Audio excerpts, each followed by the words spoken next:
একটি খুব সুন্দর কুকুর ছিল, কিন্তু এই কুকুরটিকে যে কোলে নিত কুকুরটি ভয় পেয়ে তার কোলেই হিসু করে দিত।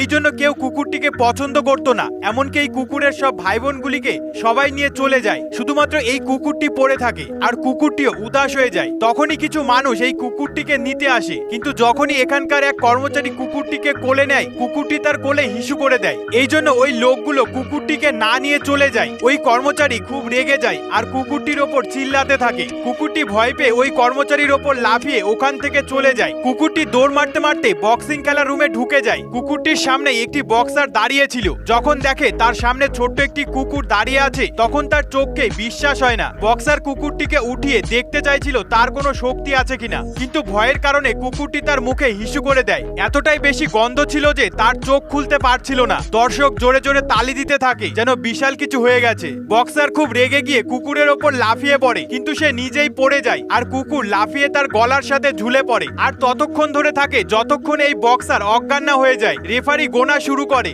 আর কুকুরটিকে জয়ী ঘোষিত করে। পুরো হল তালিতে ভরে যায়। কুকুর নিজেও হয়রান ছিল এখানে কি হচ্ছে। হঠাৎই এইখানে একটি চালাক বাদর চলে আসে আর বাদর বলে এই কুকুরটি বিশাল একটি বক্সারকে হারিয়ে দিয়েছে আর কুকুরটি আজকে থেকে এই জায়গার নতুন চ্যাম্পিয়ন। কিন্তু কুকুরটি তো শুধু একটি কাজই করতে জানে। তখন বাদর কুকুরটিকে বলে আমি তোমাকে নতুন একটি পরিবার দেব আর কুস্তি করাও শেখাবো। কুকুরটি এইসব শুনে খুব খুশি হয়ে যায়। বাদর কুকুরটিকে খুব ভালো একটি পরিবারের কাছে নিয়ে যায়। তারা কুকুরটিকে খুব ভালোবেসে আপন করে নেয় আর সবাই মিলে কুস্তি অভ্যাস করতে থাকে। বাদল সর্বপ্রথম কুকুরটিকে উড়ে গিয়ে অ্যাটাক করা শেখায়, যেটি করে সে বড় বড় জানোয়ারকে হারিয়ে দিতে পারবে। এরপর কুকুরটিকে তার শক্তি বাড়ানোর সব থেকে কঠিন ট্রেনিং দেওয়া হয়। এত পরিশ্রমের পরে কুকুরটির প্রথম লড়াই শুরু হয় আর তার লড়াই একটি ভয়ানক মমির সাথে। লড়াই শুরু হয় আর মমিটি কুকুরটিকে উঠিয়ে জোরে জোরে ঘোরায় আর মাটিতে আশ্রে ফেলে। তখন দর্শকের মন নিরাশ হয়ে যায়। কুকুরটি হার মেনে নিত। ঠিক সেই সময়ে বাদরটি চিল্লিয়ে কুকুরটির সাহস যোগায়। কুকুরটি আবারও দাঁড়িয়ে যায় আর মমির একটি সুতো মুখে নিয়ে গোল গোল ঘোরাতে থাকে।